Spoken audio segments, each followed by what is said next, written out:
Bienvenue à tous, n'oubliez pas de vous abonner pour retrouver tous les jours une nouvelle vidéo résumant l'actualité automobile en quelques minutes et tous les samedis, l'intégrale de la semaine. C'est parti!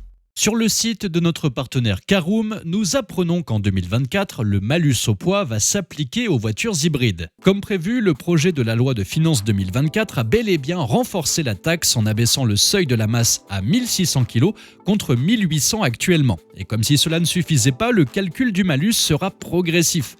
Auparavant fixé à 10 € pour chaque kilo en trop, la taxe sera désormais échelonnée. 10 € par kilo supplémentaire à partir d'une tonne 6, 15 € à partir d'une tonne 8, 20 € à partir d'une tonne 9, 25 € à partir de 2 tonnes et 30 € par kilo supplémentaire au-delà de 2 tonnes 1. Prenons l'exemple de l'Alpha tonal et hybride rechargeable, il pèse 1875 kg, il aura donc droit à un malus de 4125 €. Pensez-vous que ce malus soit une bonne chose? Dites-nous ce que vous en pensez dans les commentaires. Si vous voulez en savoir plus, je vous invite à vous rendre sur le site de Caroom. Vous trouverez le lien dans la description et dans le premier commentaire épinglé sous la vidéo. En 2026, Peugeot a décidé de jeter définitivement la 208 Essence aux oubliettes et de faire place à une troisième génération qui sera 100% électrique. Jusque-là, on s'en doutait un peu, mais c'est à l'intérieur que la vraie révolution risque d'avoir lieu. Tout d'abord, elle sera basée sur la plateforme STLA Small de chez Stellantis, qu'elle partagera avec les futurs Lancia Y et DS3. Mais cette nouvelle génération va nous offrir deux choses inédites. Déjà, on parle de la direction by-wire, c'est-à-dire que le volant et les roues feront de la transmission de pensée car il n'y aura plus de lien mécanique entre les deux. Et le volant, justement, baptisé Hypersquare, sera tactile et digital. Ça va forcément faire jaser comme un repas de famille pendant les fêtes. Mais remontons un peu dans le temps. Rappelez-vous de la première génération de la Peugeot 208 en 2012. Elle nous avait sorti le iCockpit avec son petit volant et le combiné d'instrumentation qui avait décidé de s'envoyer en l'air. Eh bien, la nouvelle i208 va en remettre une couche avec une révolution de cette architecture intérieure. Et enfin, la Peugeot i208 ne sera pas une simple citadine électrique. Non, elle va se transformer en bête de course avec une puissance cumulée de 240 chevaux. Transmission intégrale, châssis aux voies élargies, elle pourrait peut-être même s'appeler la Peugeot 208 PSE. Préparez-vous à vivre l'électrique à la sauce au lion, car Peugeot est plein d'ambition. On reste dans l'actu électrique. L'UFC Que Choisir vient de sortir son rapport sur les bornes de recharge pour voitures électriques en France et c'est une plongée dans le monde tordu des tarifs. Mais d'abord, l'UFC Que Choisir remet en question les ambitions du gouvernement qui veut 400 000 bornes d'ici 2030. Il pense que les objectifs ne seront pas atteints et pointe donc du doigt le risque d'engorgement devant les bornes. C'est comme organiser une fête avec des pruneaux aux kirsch mais sans prévoir suffisamment de toilettes. L'UFC Que Choisir, avec son flair de détective, dénonce également l'absence totale de règles pour que nous, pauvres conducteurs, puissions comparer les prix. Mais là où ça devient vraiment hallucinant et intéressant, c'est du côté des tarifs. L'association a fait des tests et devinez quoi? Le prix du kilowattheure va du modique 39 centimes d'euros sur les superchargeurs Tesla notamment, au stupéfiant 2,12 €. Si vous avez par exemple une petite Volkswagen ID3 avec la batterie de 82 kWh et que vous arrivez à la borne avec une batterie quasiment vide, je vous laisse faire le calcul, il vous en coûtera plus de 170 € pour la recharge. Je propose donc que les exploitants de ces bornes à 2,12 € le kilowattheure se retrouvent avec le câble de recharge dans le derrière jusqu'à atteindre les 170 €.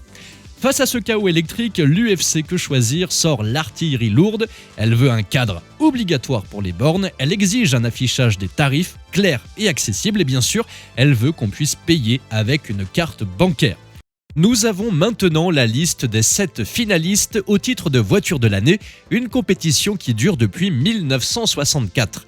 D'habitude, le prix de la voiture de l'année, c'est un peu comme un épisode de Friends qui passe en boucle à la télé. Ça change peu, voire pas du tout. De la Rover 2000 en 1964 au Jeep Avenger l'année dernière, c'était plus ou moins le même refrain, le résultat du consensus des journalistes automobiles européens, la routine quoi. Mais cette année, c'est un peu différent.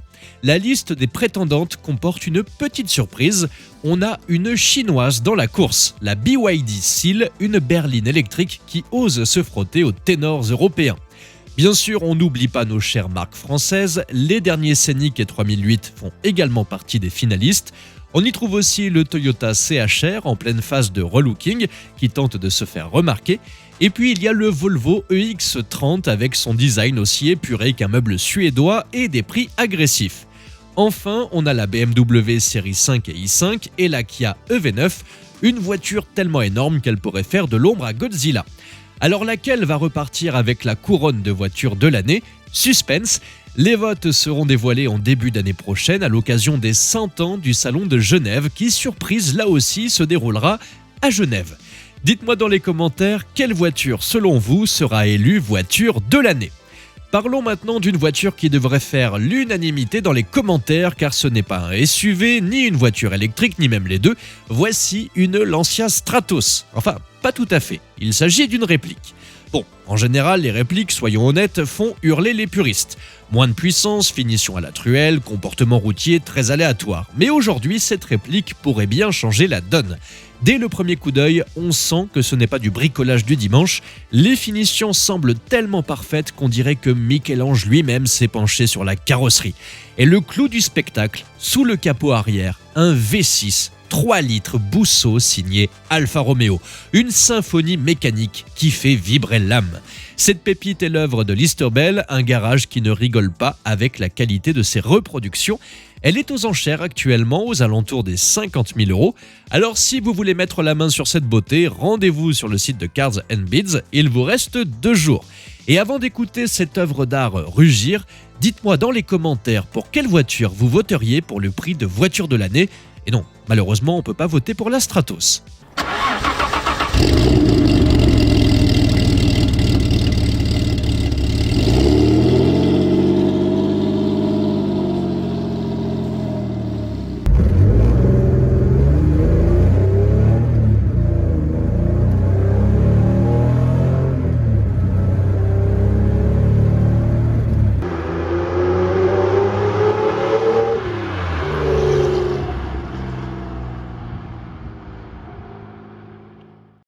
Chez Volkswagen, c'est un peu comme un film d'horreur qui est en train de se dérouler.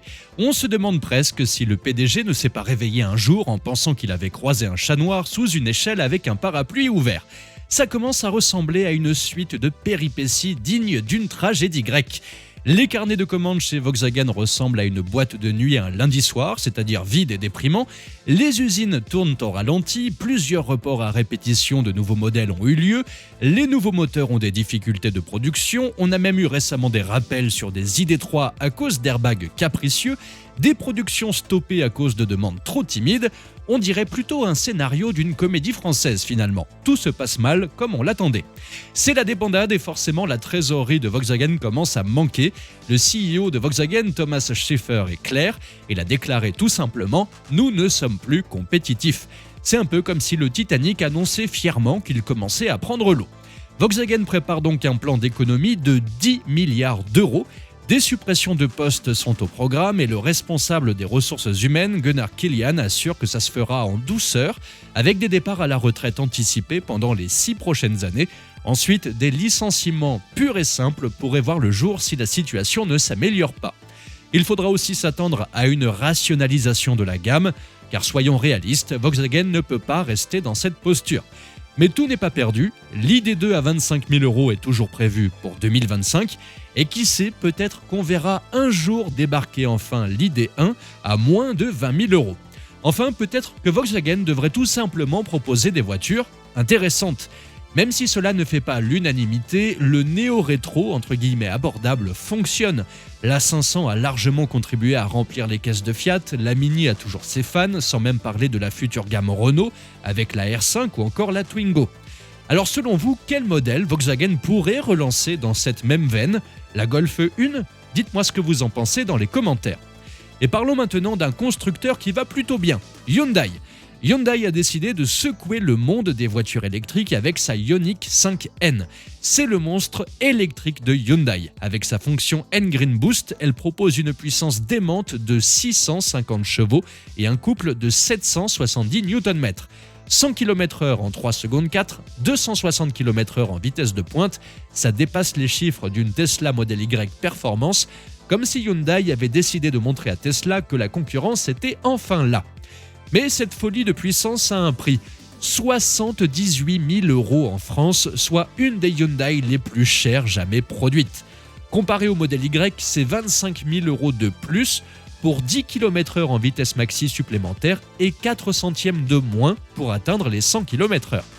Mais les deux voitures ne s'adressent pas au même public.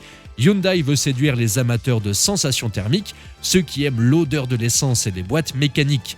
Notamment avec des équipements plutôt étonnants, un synthétiseur va simuler le bruit d'un moteur thermique, même si on a l'impression que cela a été fait par l'ingénieur du son de Gran Turismo 2, et une fonction devrait également simuler les changements de rapport.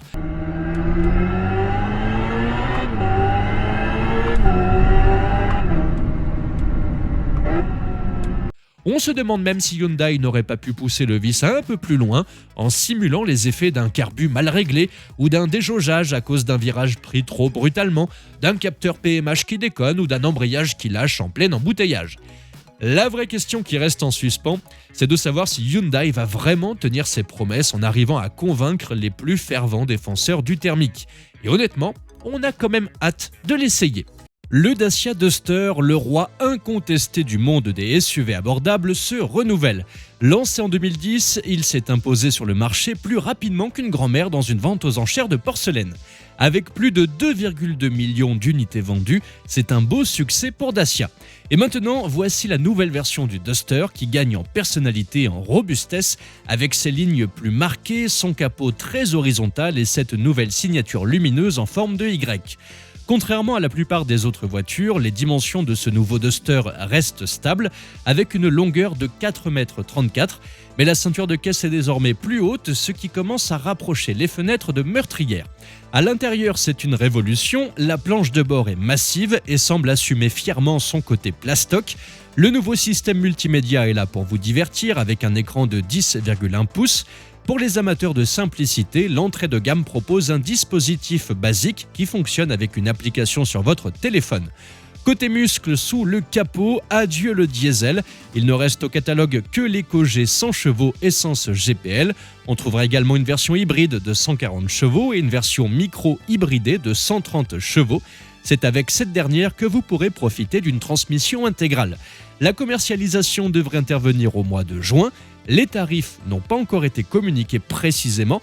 On sait déjà que le prix de base devrait se situer en dessous des 20 000 € et normalement aucune version ne devrait dépasser les 30 000.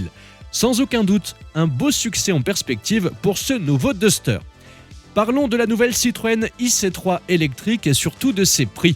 On connaît depuis quelques jours le prix de base pour la finition U qui est fixé à 23 300 € avant déduction du bonus. Maintenant, pour ceux d'entre vous qui veulent un peu plus de paillettes dans leur vie, on connaît aussi le prix de la finition Max, le haut de gamme de la IC3, pour 27 800 € avant de déduire le bonus écologique de 5 000 € sous réserve qu'il survive à la bataille politique de l'année prochaine.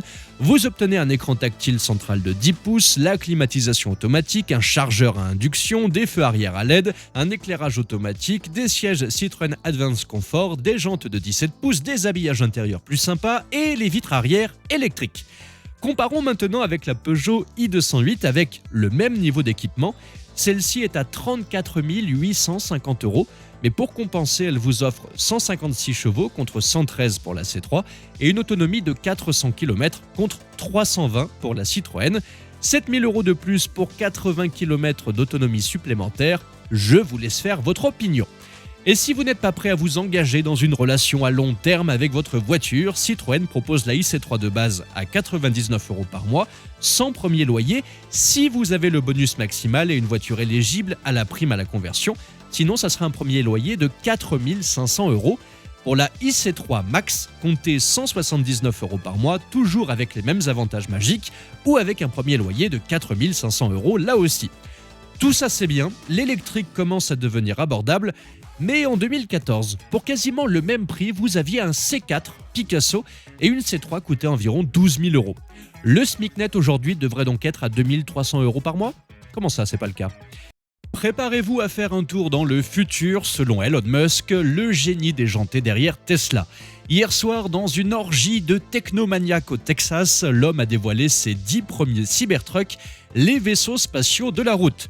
Une présentation très attendue, 4 ans après la révélation du prototype de ce véhicule au look qui ne laisse pas indifférent. entre le vaisseau de science-fiction tout droit sorti de Blade Runner pour ses admirateurs ou d'une grosse poubelle en acier pour ses détracteurs. Et pourtant, 2 millions de personnes se sont dit « Oui, je veux ça dans ma vie » en précommandant leur Cybertruck. Et maintenant, les premiers exemplaires ont enfin été livrés. Elon Musk, durant cette présentation livraison, a déclaré que le Cybertruck était le meilleur produit jamais créé par Tesla. J'en entends certains qui se disent « En même temps, c'était pas compliqué ». Si, je vous entends. Il a également insisté sur un point, la carrosserie du Cybertruck, composée d'un super alliage d'acier inoxydable spécialement créé pour lui, serait presque aussi solide qu'un char d'assaut, et pour le prouver, des balles ont été tirées sur ce monstre en acier, et devinez quoi ? Rien. Aussi imperturbable qu'un préposé à la sécu qui fait la sieste. Le patron de Tesla a ensuite attiré l'attention sur ses capacités de remorquage jusqu'à 5 tonnes, de ses 4 roues directrices et de sa direction électronique steer-by-wire, c'est-à-dire sans colonne de direction. Enfin, Elon Musk le dit lui-même, le Cybertruck est mieux qu'un pick-up et bien meilleur qu'une supercar. Et pourquoi ne pas faire la course avec une sportive mondialement célèbre pour tenter de le prouver ? On retrouve donc le Cybertruck face à une Porsche 911 de dernière génération. Victoire de l'électrique. Et histoire de vraiment bien humilier Porsche, le Cybertruck tractait à ce moment-là une Porsche 911. Le marketing selon Tesla. Le Cybertruck peut ainsi passer de 0 à 100 km/h en 2 secondes 6, mais c'est malheureusement la seule donnée que nous connaissons pour l'instant, hormis les tarifs et ses dimensions, 5,68 m de long, 2,41 m de large et 1,78 m de haut. C'est gros, mais moins que le prototype. 2 versions sont disponibles pour les livraisons en 2024, une version avec 547 km d'autonomie démarrant à 79 990 $ et une version Cyberbeast avec 3 moteurs et 514 km d'autonomie à partir de 99 990 $. Une version de base en propulsion uniquement et 402 km d'autonomie sera proposée en 2025 avec un prix de départ à 60 000 $. Alors le Cybertruck, une révolution ou juste un nouveau jouet pour ceux qui veulent tracter leur yacht ? Dites-moi ça dans les commentaires. Enfin, retour par chez nous. Renault a décidé de faire un retour en force avec la nouvelle R5 et ils viennent de nous dévoiler de nouveaux détails sur cette future petite reine des villes. Sur le capot, à l'endroit où se trouvait la prise d'air de l'ancienne R5, nous trouverons désormais un indicateur lumineux de charge. Côté technique, Renault nous dévoile que la R5 e-Tech, puisque ce sera officiellement son nom, disposera d'une batterie de 52 kWh pour la version haut de gamme, offrant une autonomie de 400 km. Et pour ceux qui aiment faire des économies, il y a aussi une version avec une batterie de 40 kWh qui vous coûtera environ 25 000 €.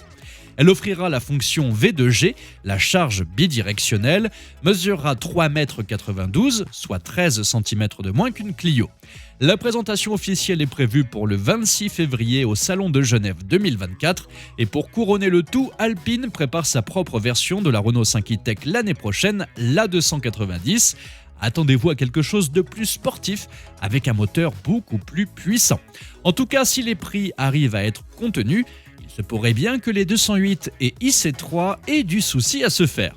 Et vous, que pensez-vous de ce Cybertruck ? Et le succès est-il assuré pour cette future R5 e-Tech ? Dites-moi ce que vous en pensez dans les commentaires. Merci à tous d'avoir suivi cette nouvelle vidéo. N'hésitez pas à vous abonner, à activer la cloche des notifications pour être sûr de ne rien louper, liker, partager et vous pouvez également venir nous rejoindre sur notre compte TikTok. Ciao !